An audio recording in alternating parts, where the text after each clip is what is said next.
Aujourd'hui, quand on fait le prorata de tous les jeunes qui ont envie de s'installer en agriculture et ceux qui font le parcours 3P à la fin, eh ben, il n'y en a pas beaucoup. Pourquoi? Parce qu'il n'y a rien pour les accompagner et pas assez justement. Et vous allez tout arrêter, quoi.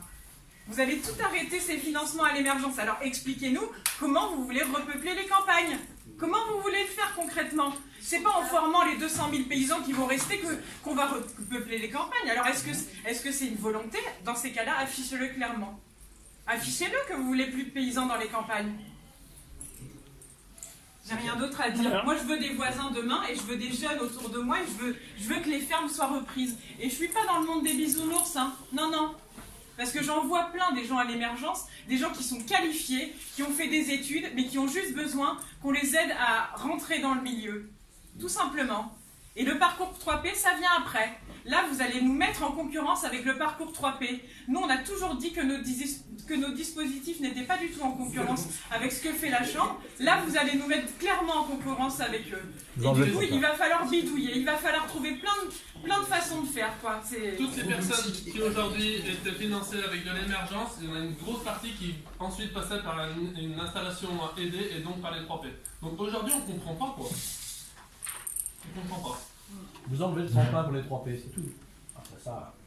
Ouais, pas seulement, en PPP aussi, on doit avoir les terres pour pouvoir y aller. Là, à partir du moment où on a les terres, on n'a plus le temps de se former. Enfin, je veux dire, il y a un problème entre travailler sur le terrain et se former. Avant, on a le temps justement d'aller faire des formations. Des formations qui peuvent être hyper importantes. Moi, c'est comme ça que j'ai trouvé justement les terrains sur lesquels je vais être à partir de décembre. Mais en attendant, eh ben, si je veux continuer à me former, c'est maintenant. À partir de décembre, j'aurai beaucoup moins de temps. Voilà, donc à partir du moment où c'est en PPP, du coup, bah, ça fonctionne plus, beaucoup moins. Et c'est avant, quand on vient pas du milieu agricole, on doit apprendre 10 métiers différents. Comment on va faire à partir du moment où on est déjà sur le terrain? C'est avant qu'il faut le faire. Et même avant, c'est déjà le partage du combattant. Alors c'est quelque chose qui est vraiment ingérable. Comment c'est possible? Moi, je comprends pas.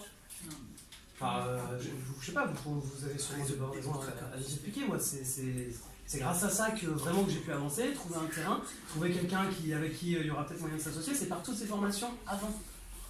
Voilà, parce que le 3P, on le fait sur un projet. Le 3P, on le fait sur un projet bien défini.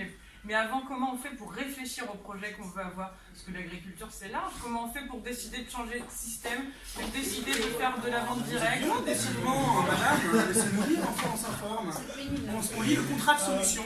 On lit comment ils vont se faire... comment ils vont proposer la financer par le JVA. C'est ça, comment, c'est quoi pour arrêter de mettre du glyphosate 600 € l'hectare sur les vignes, il y avait marqué. Ouais, et puis c'est vrai que c'est hallucinant de nous engager de ça au moment où la moitié des agriculteurs qui vont partir à la retraite. C'est quelque chose de... Enfin, ça montre quand même un projet politique derrière. C'est un symbole fort quand même. Bien sûr.